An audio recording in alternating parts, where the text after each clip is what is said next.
Germany and Italy just triggered a global alarm. $245 billion in gold is being airlifted out of New York in just 8 weeks. Not quietly, on NATO planes, under military guard, and under Donald Trump's nose. Why? Because Berlin and Rome no longer trust the US to guard their wealth.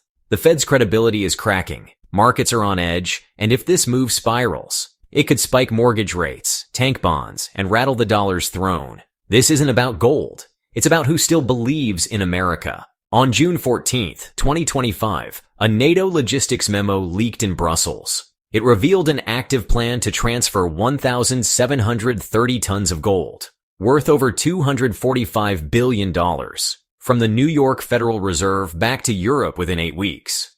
The operation involves IL-76 and C-17 cargo aircraft departing at midnight under radar silence, supervised by NATO's Allied Movement Coordination Center. According to Bundesbank inventory logs cross-referenced by Bloomberg, Germany alone holds 3,352 tons in reserves, with 236 tons still stored in the U.S. vaults. Italy's Bank of Italia confirmed that 700 tons, about 43% of its reserves, remain under U.S. custody. The justification: a growing fear in both Berlin and Rome that America's internal instability under Trump is no longer a tolerable risk. Storing bullion abroad today is a geopolitical liability, said Fabio De Masi, a former MEP now with Germany's BSW party. But if moving gold out of America signals distrust in U.S. financial institutions, what happens to a global system built on that very trust? Friedrich Merz, head of Germany's CDU, has taken a calculated pivot. Once dismissive of repatriation demands, Merz is now leveraging the gold withdrawal debate to regain momentum lost to the AfD, whose April 2025 platform made gold sovereignty central.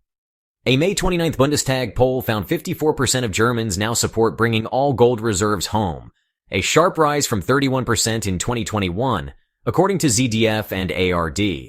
Internal CDU memos confirmed by Der Spiegel show Merz views the operation as dual-purpose a negotiation lever against U.S. tariffs on German autos and a credibility win ahead of the 2025 elections. But the Bundesbank's June 3rd statement reaffirmed its confidence in the New York Fed as a secure partner, exposing the chasm between political ambition and institutional caution. Behind closed doors, Merz's allies in the European Parliament, like Markus Ferber, are linking Trump's rhetoric about foreign reserves to real financial risk. The CDU is not just playing electoral defense, it's testing whether gold can be weaponized without triggering economic blowback. The tension: if they use the gold card too aggressively, could it backfire in markets before it scores at the ballot box? In Italy, Giorgia Meloni is navigating a crisis of promises versus penalties. Her 2019 campaign pledge to repatriate Italy's US-based gold has resurfaced, now tethered to a volatile trade war with Washington. According to a June 2025 Il Sole 24 Ore report, the Italian government is weighing weekly gold shipments of 60 tons, routed through NATO military corridors, with full execution possible by late August. But Trade Ministry officials warn that activating this plan could sabotage ongoing steel and aluminum tariff negotiations. Il Fatto Quotidiano economic columnist Enrico Grazzini warned that leaving 43% of our reserves under Trump's Fed is reckless, while Meloni's aides argue that abrupt withdrawal would send markets into disarray.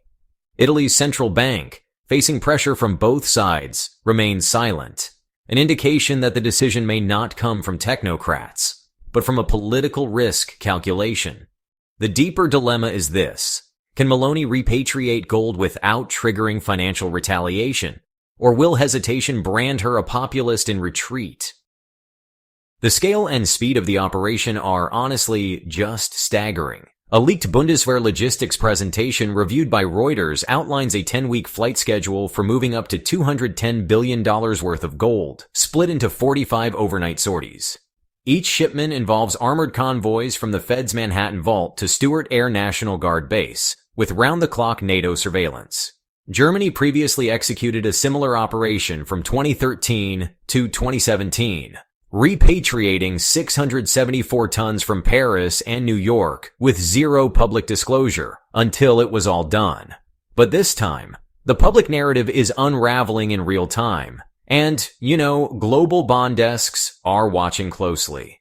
The Federal Reserve's balance sheet lists foreign official gold deposits under account code H.4.1, which would shrink by $29 billion in asset value over the transfer period. While legally a neutral transaction, its symbolic weight is anything but. According to HSBC commodities strategist James Steele, gold withdrawals on this scale are interpreted as a signal that political risk is now embedded in the Fed itself.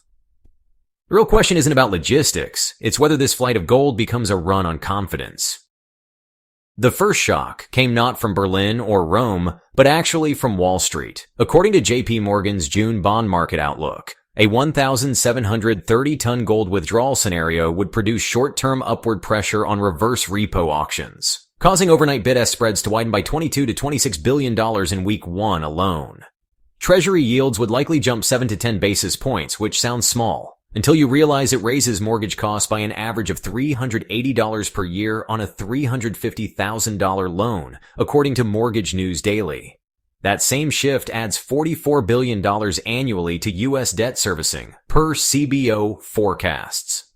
And yet, this isn't even the main issue. The surreal twist is that while the gold is physically leaving, it doesn't cost the U.S. a single dollar. Only the illusion that the dollar is untouchable. If confidence is the collateral, then every ton repatriated becomes a message. America's vault may still be full, but its guarantees are no longer free.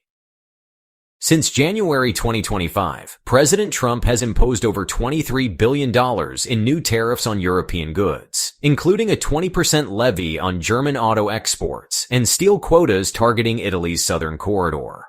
But the economic retaliation may now be financial. A June 2025 report from the Financial Times shows that German lawmakers are privately linking gold withdrawal to leverage against Washington's tariff agenda, arguing that if U.S. policy undermines Europe's trade surplus, then holding reserves in New York is strategically indefensible. Fabio De Masi, speaking to FAZ, stated that Trump's politicization of the Fed makes continued trust untenable. Meanwhile, Italy's Undersecretary for Foreign Trade told La Repubblica that the administration is reevaluating all assets under U.S. custody in light of escalating trade threats. The irony? The very tariffs meant to pressure Europe into submission may be triggering a quiet asset run, one that bypasses customs and hits U.S. credibility where it hurts most. But what happens when asset withdrawal spreads beyond Europe? Bloomberg's June 20th bond monitor shows that United States 10-year Treasury yields spiked 12 basis points in just 2 trading days, following rumors of European gold repatriation. That marks the sharpest weekly rise since March 2023.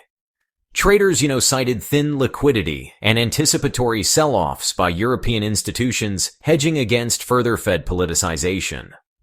JP Morgan analysts estimate that if Germany and Italy liquidate $18 billion in short-duration treasuries alongside gold transfers, as internal central bank documents suggest, it could depress demand enough to lift 10-year yields by another 7 to 9 basis points. That could potentially push 30-year mortgage rates above 7.2%, their highest level since 2000. The Congressional Budget Office warned in its May outlook that every 10 basis point hike adds $19 billion to annual debt servicing. But this isn't just about domestic pain. Foreign confidence in treasuries underpins $4.3 trillion in global reserves. If gold becomes the exit ramp, how long before others take it? According to the Bank for International Settlements, central bank gold allocations have risen from 11% in 2000 to 20.4% in 2024, and a confidential June 2025 BIS memo projects this may climb to 25% by 2028 if the European repatriation trend accelerates. That shift, honestly, would translate into a decline in global dollar-denominated reserves of up to $800 billion, placing upward pressure on neutral interest rates and eroding the Fed's maneuverability. Economist Peter Boehringer, in a Bundestag testimony, argued that gold in your vault is not a commodity. It's sovereignty in physical form. At the same time, the European Central Bank is discussing whether to treat repatriated gold as Tier 1 collateral under an amended Basel IV proposal, a move that would further institutionalize bullion as a parallel reserve anchor. The implications extend beyond liquidity. If gold becomes a strategic hedge against United States unpredictability, the dollar's monopoly may no longer be protected by trust, but by inertia. But what happens when that inertia finally gives out? A June 24th poll by Handelsblatt revealed that 61% of Germans and 58% of Italians now view United States financial institutions as no longer politically neutral. That's up nearly 20 points since the first quarter. This isn't merely about repatriation. It's a visible fracture in post-World War II monetary alliances. Michael Yeager of the European Taxpayers Association told Reuters that keeping gold in the United States is no longer a hedge. It's a hostage arrangement. Meanwhile, French lawmakers have quietly submitted a parliamentary inquiry into Banque de France's gold exposure abroad, signaling potential contagion. And behind the curtain, Switzerland's SNB and Austria's OENB have requested internal audits of their United States-based reserves, according to sources cited by NZZ. When central banks begin questioning custodial integrity, the shift is no longer transactional. It's psychological. And once belief breaks, market stability isn't lost slowly. It vanishes all at once. We're glad you're enjoying this video. Please like and subscribe. Check out another video that is now on your screen.